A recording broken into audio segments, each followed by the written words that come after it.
बुआ जी का planning success. अरे चलो सब जल्दी करो, नहीं तो लेट हो जाएंगे हम फंक्शन में। योगेश, गाड़ी तो निकाल जरा। हाँ माँ, अभी लाता हूँ। हाँ चलिए चलिए, मैं भी तैयार हो गई हूँ। अरे तू कहाँ निकली? अरे मैंने जो तुझे चावल में दवाई डालने के लिए कहा था, वो काम हो गया? पर मम्मी जी, वो तो वो तो क्या? अरे वो काम नहीं हुआ है ना। चल अपना काम कर। बढ़िया ही, मैं भी तैयार हो गई हूँ। अरे और नहीं तो क्या। और ऊपर से होलिया देखी है अपनी, ये पीली साड़ी और ये मेकअप। इस हालत में तुम कैसे जाओगे? बस ऐसा ही था लवली का ससुराल।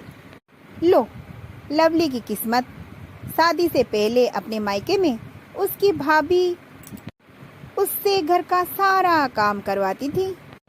ठीक वैसे ही ससुराल में आते ही उसकी सास उसको काम करना शुरू कर दिया। सासू माँ की तेज देखकर लवली कुछ ना बोली, क्योंकि वो सोच रही थी कि कुछ दिन के लिए सासू माँ को आराम मिल जाए। पर 1 साल के बाद लवली की तो अपनी आशा ही टूट गई। ना जाने मैंने क्या पाप किया था पिछले जन्म में। हे भगवान, ये कैसी मुसीबत है। अगर मायके जाऊं, वहाँ भाभी जी सारा काम करने लगेगी, और यहाँ ऊपर से सासू माँ। हाय, मेरी किस्मत ही फूटी। क्या करेगी बेचारी लवली। घर के सारे लोग उसके ऊपर डिपेंड ही करते थे, क्योंकि जहाँ चाय पीते थे वहीं का प्लेट छोड़कर चले जाते थे। एक दिन काम करते करते लवली को एक टूटे हुए आवाज आने लगी। क्या हुआ? क्या गिर गया? अरे क्या कर रहे हो तुम? तुम्हें कोई सेंस नहीं है क्या? क्या करती हो तुम दिन भर? यही कपलेट छोड़ देती हो? ये कप में तो आप अभी अभी चाय पिए थे। हाँ तो तुम्हें जरा सा भी अकल है या नहीं? अगर मैंने चाय पीकर कप यहाँ पर छोड़ दिया तो तुम्हें उस कप को लेकर किचन में रखना चाहिए ना। क्या कर रहे हो दिन भर? जाओ जल्दी से कप प्लेट लेकर किचन में रख कर आओ। सुबह सुबह मूड अप कर दिया। इतना कहकर लवली का पति वहां से चला गया। कुछ देर बाद, अरे बहू, इधर तो आ जल्दी। जी माँ जी, आई। अरे सुन, मैं ना सारा सामान ले आई हूँ और उसमें से मसाला छत पर रख दिया है। तुझे एक काम करना है, हर दिन खाना खाने के बाद उसे जाकर पीस देना। पर माँ जी, हम तो पीसे हुए मसाले बाजार से मंगवाते थे ना। अरे तो क्या हुआ, नहीं मंगवाएंगे ना? तू क्या करेगी? और हाँ, हर बात पर उल्टा जवाब क्यों दे रही है? और ऊपर से बोलेगी कि मेरी सास मुझे सुनाती है। अरे हाँ सुन, जाते जाते मुझे टीवी का रिमोट दे और फैन 2 में लगा कर रख, और दरवाज़ा थोड़ा बंद करके। क्या माँ जी, मेरे समझ में नहीं आई। दरवाज़ा? अरे दरवाज़ा 3/4 पर बंद करके रखना। क्या माँ जी, 3/4? क्या इंची टेप पर माप करके रखूं? बहू, जी जी माँ जी। अरे दरवाज़ा 3/4 के बंद, समझ में आया?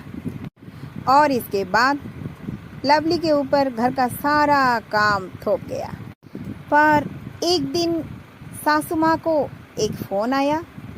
उसी फ़ोन से सासू माँ टेंशन हो गई। अरे इनको तो आने हुए 1 साल हो गए, फिर ये अब क्यों आ रहे हैं? अरे मुझे तो उनके आने की बात सुनते ही बुखार होना शुरू हो गया है। अरे आप लोग इतने टेंशन में क्यों हैं? अरे तुम्हें नहीं पता कौन आ रहा है, जिसे देखकर तो मेरी सांस टपक जाती है। अरे माँ जी, मेरे तो कुछ समझ में नहीं आ रही है, कौन आ रहे हैं बताइए ना। अरे तेरी वो तेरी। कौन माँ जी, बताइए ना। अरे क्या बताऊँ नालायक, तेरी वो बुआ सास आ रही है। क्या?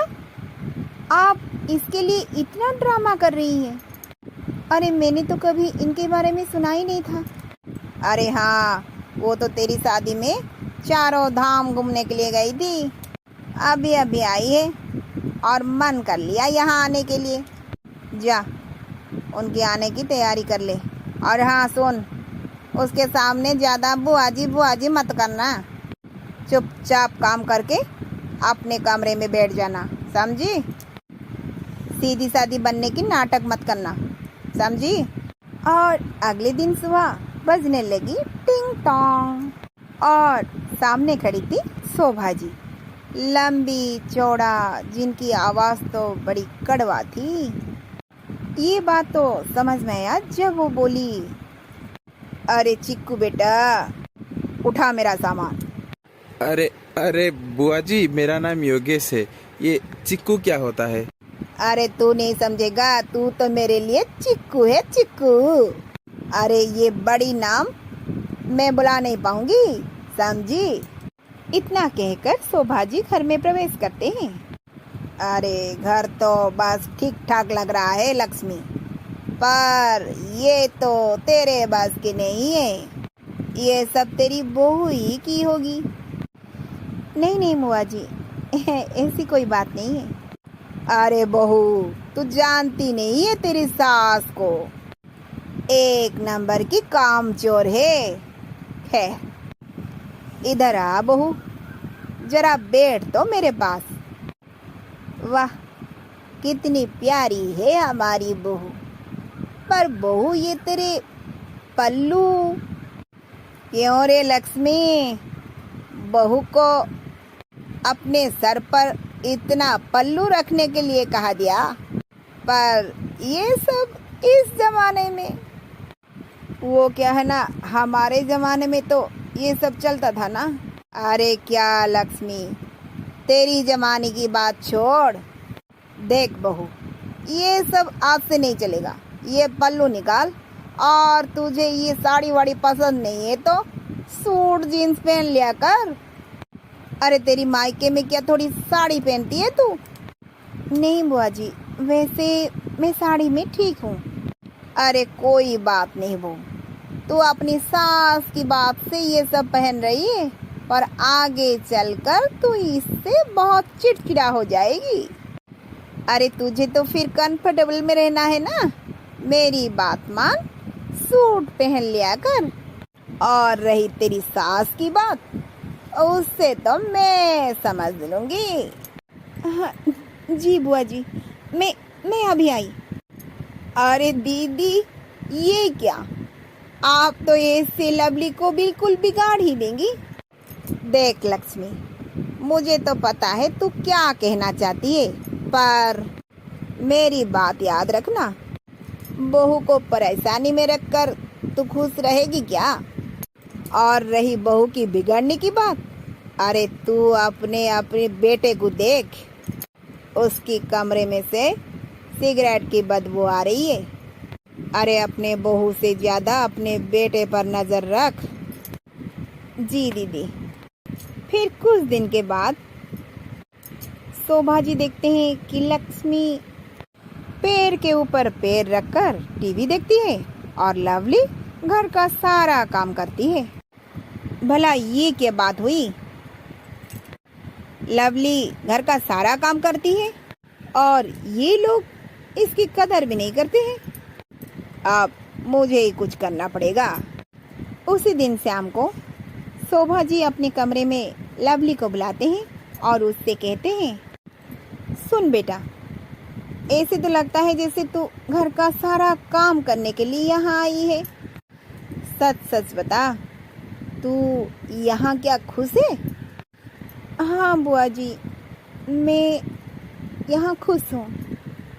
अरे ये तेरी मन की बात नहीं, तू डर कर ये बात बोल रही है।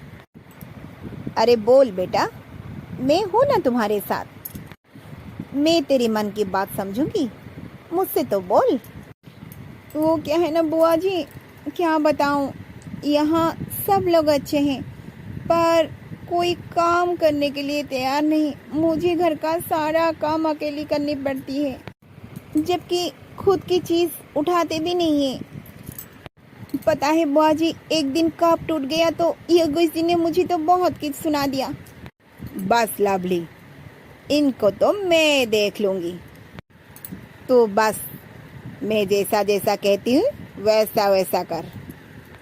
अगले दिन सुबह, माँ जी, माँ जी। अरे क्या हुआ बहू, सुबह सुबह इतनी जोर से चिल्ला क्यों रही है?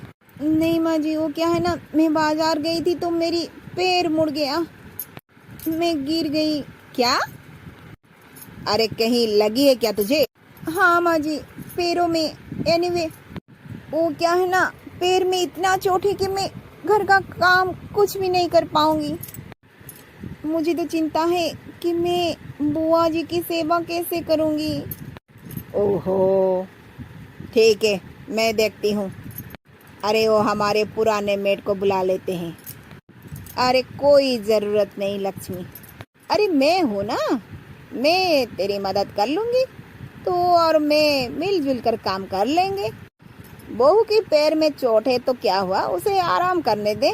चल तू मैं मिलकर घर की साफ सफाई करते हैं। लेकिन दीदी, कोई लेकिन वेकिन नहीं, चल घर की सफाई करते हैं। चल शुरू हो जा, पहले झाड़ू लगा, फिर आगे देखते हैं। अरे ये चिक्कू कहाँ गया? अरे चिक्कू, तू यहाँ है? अरे काम कर, तू कपड़े धो ले। पर बुआ जी मेरा तो काम। अरे हाँ हाँ, मुझे पता है तू क्या काम करता है, निकम्मा कहीं का। चल काम करना शुरू कर। और बुआ जी आप? अरे तो मुझसे पूछेगा? ऐसे योगेश और उसकी माँ लक्ष्मी दिन भर घर का काम ही करते रहते हैं। सुनिए, मेरे लिए जरा पानी लाइए। अरे तुम्हें क्या दिख नहीं रहा? अभी तो आया हूँ मैं। अच्छा अच्छा ठीक है, लाता हूँ। फिर कुछ दिन बाद, और दीदी, हमें काम वाली रखने लेना चाहिए। कब तक मैं और मेरा बेटा योगेश काम करेंगे? अरे लक्ष्मी, काम वाली क्यों रखोगी? कुछ दिन की तो बात है, लवली की पैर ठीक हो जाए बस। अरे चिक्कू, एक काम कर, तू आज ऊपर से ये जाले साफ कर दे। और लक्ष्मी, तू एक काम कर, वो छत पर जो मसाले है ना, उसको जाकर जरा पिसवा ले। ऐसे तो कुछ दिन चलता रहता है। फिर योगेश और उसकी माँ काम करते करते चिड़चिड़ा हो जाते हैं। अरे बुआ जी, आप ऐसे और कितना दिन कितना कितना काम कराओगे? अरे बस करो दीदी, मैं तो और काम कर नहीं पाऊंगी बस। क्या इतने में थक गई?